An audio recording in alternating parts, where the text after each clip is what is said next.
tukielekea tarehe 9 Disemba ambayo ni kesho, ambayo maneno mengi sana yamesemwa kuhusiana na kutakuwa na lockdown na mambo mengi watu wanaendelea kuzusha.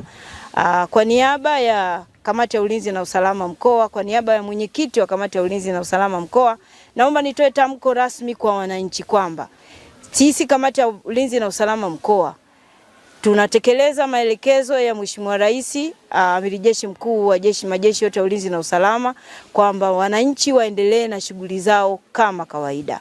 Isipokuwa jeshi la polisi limetoa tamko kwamba maandamano yoyote ni haramu.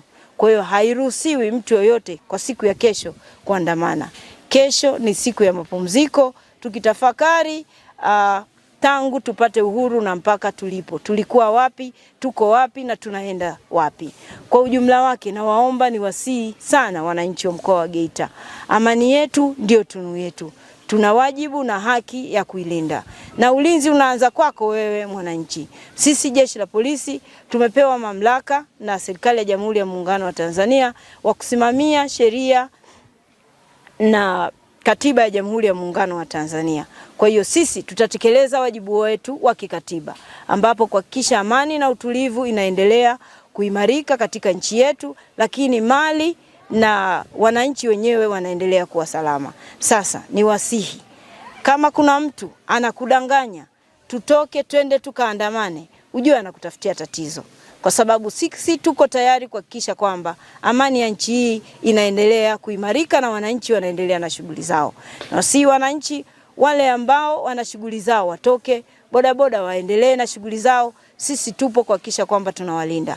Kama kuna mtu yote anakushawishi, tafadhali toa taarifa haraka sana kwa jeshi la polisi, na askari watakuwepo mtaani wakifanya doria kuhakikisha kwamba mna amani. Wala msiogope askari wewe kama huna shida yoyote.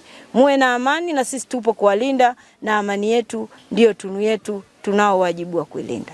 Ambapo haya maushawishi yalianza kwenye mitandao ya kijamii, lakini makundi ya sogozi ya WhatsApp, sisi jeshi la polisi kwa kushirikiana na TCRA tunafanya online patrol. Na tumekuwa tukiwachukulia hatua watu wote ambao wanafanya vitendo hivyo vya kuhatarisha amani ya nchi yetu. Mpaka sasa kwa mkoa wa Geita tunazo kesi 3 ambazo tulishazifikisha mahakamani kutokana na wao kuhamasisha au kushiriki kwa namna moja ama nyingine kuhamasisha maandamano ambayo ni haramu. Kwa hiyo na wengine tunaendelea kuwakamata. Tunao watuhumiwa ambao bado hawajafikishwa mahakamani lakini wamekamatwa, na mahojiano bado yanaendelea